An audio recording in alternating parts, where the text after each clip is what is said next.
काल जिजाईच्या शाळेमध्ये cultural night होती. कल्चरल नाईट म्हणजे विविध देशांची संस्कृती दाखवणारा कार्यक्रम आपण म्हणू शकतो. खरं तर वेळेपेक्षा ना आम्हाला पोचायला उशीर झाला होता. शाळेच्या जिममध्ये त्यांनी हा प्रोग्राम अरेंज केलेला होता. एंटर केल्यावर त्यांनी आम्हाला आधी हा पासपोर्ट दिला आणि तुम्हाला जर व्हिडिओमध्ये दिसत असेल हे वेगवेगळ्या देशांचे स्टॉल आहेत. तर आपण त्या स्टॉलवर गेलं की त्या देशाच्या नावापुढे तो आपण पासपोर्ट स्टॅम्प करून घ्यायचा. स्टॉलवर जर तुम्ही बघाल तर देशाबद्दलची माहिती, खाद्यसंस्कृती, पेहराव, वाद्य, ज्वेलरी हे सगळ्या गोष्टींनी हा प्रत्येक स्टॉल हा रिप्रेझेंट केलेला असतो.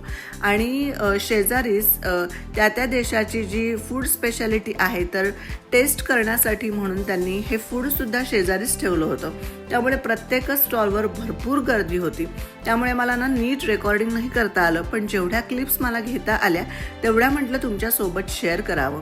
तर ह्या देशांमध्ये ब्राझील, कोरिया, इजिप्त, चायना आणि आपला भारत देशाचा सुद्धा स्टॉल होता. तर भारत देशाच्या स्टॉलवर त्यांनी मेहंदी काढणं, त्यानंतर आपली जी संस्कृती आहे, साडी, बांगड्या, हळदी कुंकू, आपल्या देशाबद्दलची माहिती आणि फूड स्पेशालिटीमध्ये त्यांनी भाताचा प्रकार आणला होता. तर अशा विविध देशांच्या संस्कृतींनी सजलेली ही कालची कल्चरल नाईट होती. आम्ही तसं कुठलं फूड टेस्ट नाही केलं, मात्र प्रत्येक स्टॉलवर जाऊन जिजाईच्या पासपोर्टवर प्रत्येक देशाचा स्टॅम्प मात्र करून घेतला.